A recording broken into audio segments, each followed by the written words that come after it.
morning, everybody. All right, this haunting video clip. Now, I'm a huge history fan, history buff of anything and everything history. I'm a huge baseball fan and a huge baseball historian. And this video clip here not only fascinates me, it's haunting to me, actually. And when I mean haunting, I'm not using the term loosely.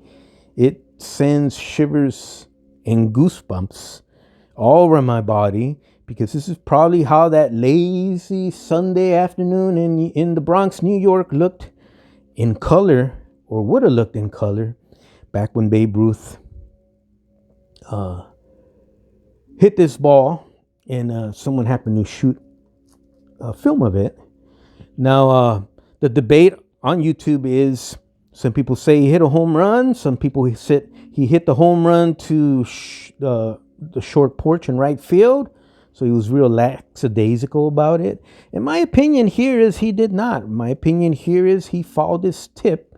He fouled this pitch back way up high, kind of like back behind his head, probably to the stands that are right, the fans that are sitting right behind home plate. Maybe right above home plate, and the catcher came up and caught the ball. There's no record of what actually happened at this at bat, but from the pitch, how the ball leaves the bat, the body language, and how he arches his back right there, way back, and now his head right there. See that? Boom. Like he's searching for it way up high, and as it goes behind his head, right there. Right there. Boom. Anyways, this was shot 14 years in the same general location, or in New York. New York is huge, has a lot of boroughs and stuff, just like LA. But our Ed Alexander was put together by Ed Alexander and his crew in his shop in New York, 1934. More or less, that's where people who know about this subject here have kind of told me this kind of took place. So thank you for joining me today on this cold, rainy, dark, drizzly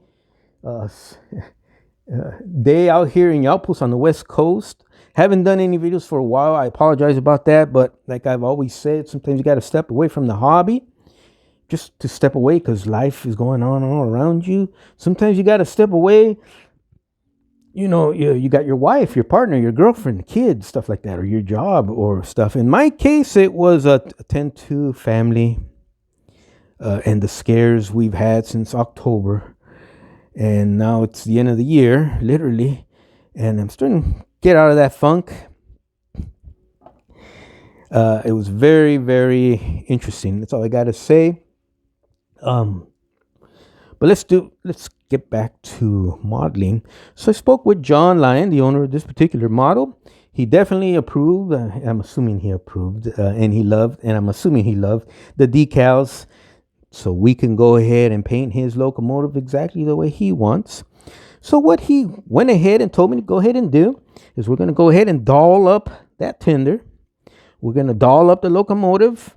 We're going to doll up the little spokes on here, and we're going to put all little fancy stripes and stuff. Only thing we're going to omit will be the circles around the drivers and the wheels and stuff, only because there's nothing that I can find yet commercially available in terms of decals where I can just apply them on. He definitely wants that Pennsy look. I absolutely love the Pennsylvania Railroad, the Pennsy, and everything they did with their steam locomotives. Now the Pennsy, and you all, everyone knows this. You all know this is they have very unique quirks for their steam locomotives, and I love every single one of them. The number one thing I love about Pennsy steam is on their big steamers. I love how they would paint them that dark Brunswick green that looks almost black in let's say non-sunny views. And in sunny views, the green hue stands out. That dark green hue is just a beautiful, I think it's a very classy paint scheme. Now, in this particular model here, and I showed video clips of the actual one we're going to copy on my last video.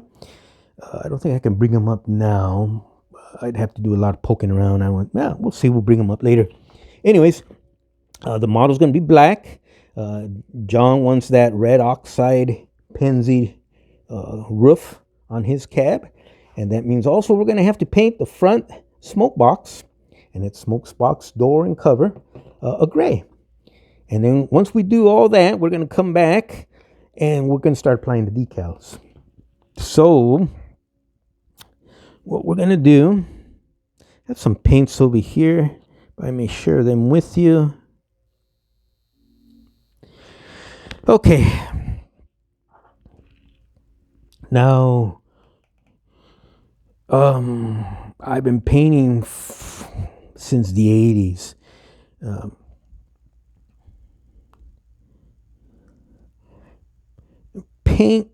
Each paint, and sometimes to me personally, from year to year, the same manufacturer and the same bottles, different runs are different from other runs.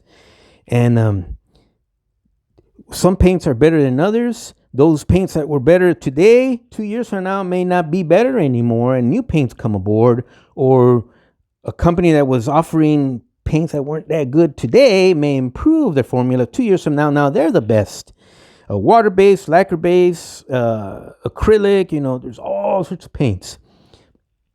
You have to learn how to manipulate. Let me put it to you this way. The one that matches your color that you're looking for, don't look at the label or the brand or the manufacturers. Find the color that you're kind of looking for. And then you should be able by now, if you've been painting for a while, open the bottle.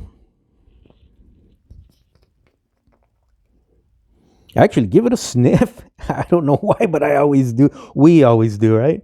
And look at the consistency. Sometimes dip your finger in there. Look at it. Get a brush or paint it on a little piece of white cardstock. And by smelling it, reading the label, looking at the texture, putting it down on a piece of cardstock, you're going to be able to tell how and what is needed to add to this paint to manipulate it so you can spray it with excellent results on your model. That's how you get good paint results. Sometimes to do a whole model like this, once you get your mixture down, there's still other things you have to do to the paint so you get that beautiful finish. So I won't share those here with you because that's how I make my living sometimes, or that's how I support my hobby by making money and doing that for customers. But it's really is that simple. So for our red oxide roof Pennsy type color, I originally let's back off on this guy here. Went to the hobby store yesterday using the hobby store lights, the lights in the hobby store. And I've been to the hobby store many, many times. I came up with this. When I got to my truck out in the parking lot, I immediately saw that, no, this is the wrong, hue, or this is off. This is too much orange in this where I need a little bit more reddish. But I didn't want to return. I had just bought it. I can use this for other stuff. And my opinion is Mr. Hobby, and to me is probably the best paints you can get today. So I remembered I had red oxide, which I use on my, this is primer to simulate. This is actual real primer, and it's actually painted red. And this is what you use on German armor vehicles. But this is a little bit too dark. I want a little bit more reddish in there and a little bit more lighter. So I came up with these two guys right here. So set this up real nice for you guys. So I don't know if you can tell, but we are definitely going to go with this guy right here. There's a little bit too red. There's a little bit... Actually, we're going to do a test shot first off camera. And whatever one it is, we're going to go ahead. And when you get too close like this, it's actually now personal preference. Where I might think this is the way to go and I'm dead sure. And the owner might say, no, I know, but I'm dead sure this is what I love. This will match what I see in my vision. And both are correct. My neighbor might come by and say, you know what, man, I've been painting all my life and both you guys are wrong. This is the way to go. You know what I mean? So after a while, you get to a point where it's just based on personal preference. There's no right or wrong. Just get as close as possible so the model takes on the look of the railroad you're trying to go after here. Now our smoke box here in the front, definitely I have settled on these two guys right here. And more than likely, this is a little bit darker than this. So if you can see it like that, see that? I'm definitely going to go with this guy right here. Keep in mind, when you paint, you don't really make a mistake. Let's say I was wrong and this dries to a different color and this was the way to go. Well, then go back and reshoot it under this color. So don't let slight errors like that scare you or intimidate you or disillusion you where you're like, oh man, I messed up. I'll never get this right. Not with painting, man. Painting, you guys have seen me in my other videos and stuff. Painting is a breeze. I can do it with my eyes closed. Same thing here. This, if I shoot it with this and when it dries and it looks weird, just come back and shoot it with this. What's the big deal, man? Don't panic. Don't start bringing yourself down or let others bring yourself down. You're in charge here. You're the boss. This is going to be a quick, fun video. We'll do a little bit of masking and then we'll shoot one of those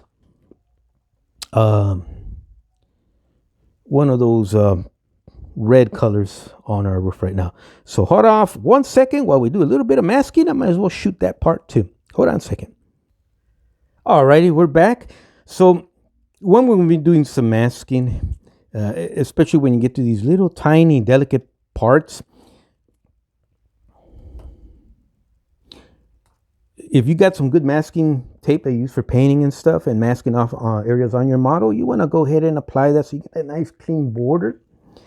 And let's say we do that right here. This is an example. And we use our fine Tamiya, what is that, 1.5 millimeter tape. And we mask that area because we're going to have that nice fine separation of two colors on our cab right here.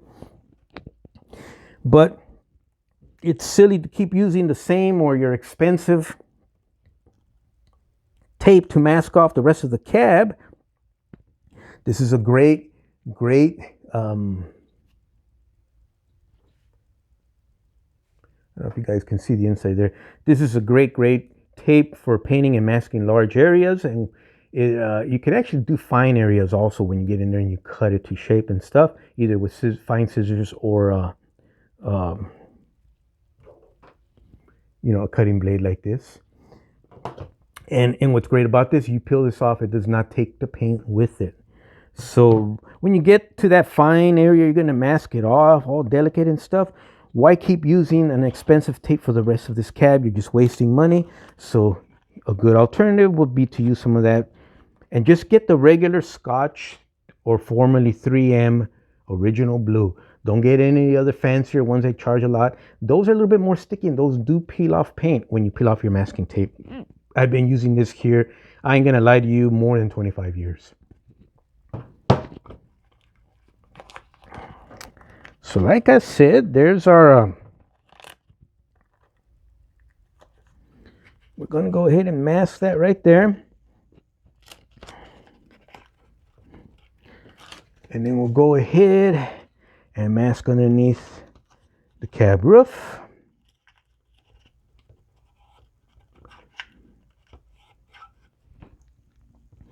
Now I run my fingers underneath, especially in the areas where there's border lines or an edge or something like that, just so no paint. You're gonna be shooting the paint this way. The paint is not the paint is not magical where it can go underneath stuff and ruin your paint underneath. But if you use something with a lot of air pressure, high air pressure, you can force the paint into places you didn't even think the paint could go. Just more little things that you're gonna discover as you guys move down and build up experience in your painting techniques, your painting world. There's two pieces of tape here. One with the non-stick surface outside, one with the sticky surface outside. And they meet here using high air pressure. What I mentioned about sometimes high air will make it seem like the paint is finding its way underneath areas because it's sneaky paint. No, it's not. It's because the high air pressure forces paints to go areas you just did not think it would go, and we just cover at that seam just like that. So we're gonna be fine. We'll go ahead and finish off the rest of this cab, and then we'll do a little bit of painting, okay? Also, real quick before we finish off the rest of this cab, keep in mind we're gonna probably have to cover a lot of the boiler to keep the paint from messing up the rest of the painted black portions of the boiler. And once again, that's where non-expensive but good painters. This is hobby painter. This is not made for the hobbyist. This is made for just anything. But this is the stuff I've been using about 25 years. This stuff is excellent. You say, hey, why don't you get the tan ones like we use back in school or in offices and stuff? I have used that. Get this. If you really want a nice sharp edge with this guy here, you can just put it down where you need your edge and press it down with your fingers like that. And when you peel it off, you're going to get a beautiful sharp edge, and you're not going to peel off any of your paint. Anyways, let's finish up masking this guy here, and then we'll do a little bit of painting. Okay, so we're back. We went ahead and shot our red oxide paint on there, and she came out beautiful. Just absolutely beautiful finish, beautiful paint. Just goes on without a breeze. Make sure you prep before. Make sure your surface is clear of any irregularities, dust, dust bunnies, fingerprints, thumbprints, stuff like that. Slow yourself way down, like I've mentioned many times on my videos. I did not start to become, now where I can say it, you don't want to walk around and pretend like you're bragging, but me personally, I don't feel I became this good in terms of what I do for people and turn in until I slowed myself way down to a snail's pace when I approach my model buildings. Now, I mentioned I went through all that stuff here since October, family crisis and issues and scares and this and that. And thank God, you know, everything seems to be doing all right now. Thank you, God. But had I tried to paint during that time, during those times, it would not have been fair to the owner of this model here, because my results would have been subpar. I would have been rushing. My mind would have been in other places, not where they had to be. Let me put it this way, even at work, even at my job, I just didn't give a crap anymore. That's how bad it got. So I knew this model not only means a lot to you guys, ladies and gentlemen that are following this build, it means a lot, not only a lot to, of course, obviously its owner, John, but also means a lot to me. So I know, you know yourself. And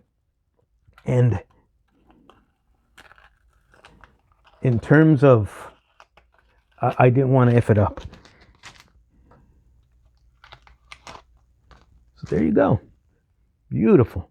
Just beautiful finish, as you guys can see there. And not much in terms of color bleeding through. We masked with good quality.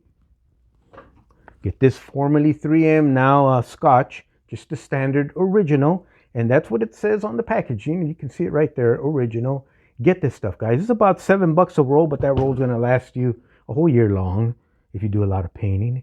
And don't really have to do much touching up here, but I did want to share something with you guys real quick. Here you go. I didn't want the red to extend all the way down to our rain guard here, but in terms of masking, getting in there and doing all that, it would have been hard to do. So we went ahead and shot. It's easier to apply. Let's see if I can explain this. Sometimes you have to work backwards and go back a step or two, a step and a half. It's easier to apply the red all the way down where I can mask easily, and then come back because I want that rain guard to be black actually. And I want the rain guard's black line to extend a little portion of the roof here, which is, so it's easier to paint your red all the way down to an area where you can mask well, and then come back later, which is what we're going to do. Excuse me. Not today. We'll do it another day off camera. And mask the opposite way and get our black where we wanted it to. So our red oxide roof won't be extended all the way, especially past where she should be going, and she'll be more tucked in. It's kind of like you're going to go out to dinner with your girlfriend and you're going to wear your sport coat and a tie and stuff. Well, you want to tuck your shirt in. That's kind of like how I can explain that there. If that makes any sense. So let's keep this video short. Maybe we'll do another one where I do the oxide. Shoot, maybe I can do that right now. You know what? I owe you guys some videos, so we'll shoot the gray video a little bit later. We'll keep on talking about stuff, life in general. But if you like the way that came out and you're curious and you do want to see what I did, well, in this particular case, we used Tamiya rattle cans. And in this particular case, we used Tamiya Dull Red. That's the number there. Another convincing one, which would have worked just as fine, just a slightly shade more brighter, would have been Tamiya Mica or Mica Red, however you pronounce that. But there's the numbers for you in case you guys are ever interested in touching up your models or maybe doing a whole repaint. And we'll be using these two Tamiya products on the next video. I owe you guys a lot of videos. I apologize. I do apologize about that. So we'll do another video where I'll probably do that tonight, and then we'll release that later on during the week, like around Tuesday.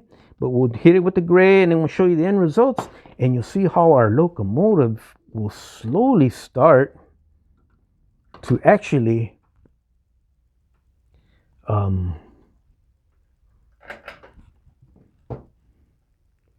of course, we're going to dull down that roof a little bit, but our locomotive is going to start taking on and transform right before our eyes and take on another different type of look. So let's hit some more lights on that. There we go.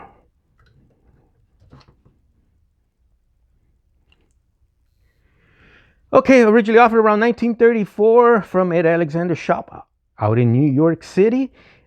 She's about 1934, 80 something years old. No, getting close to 90.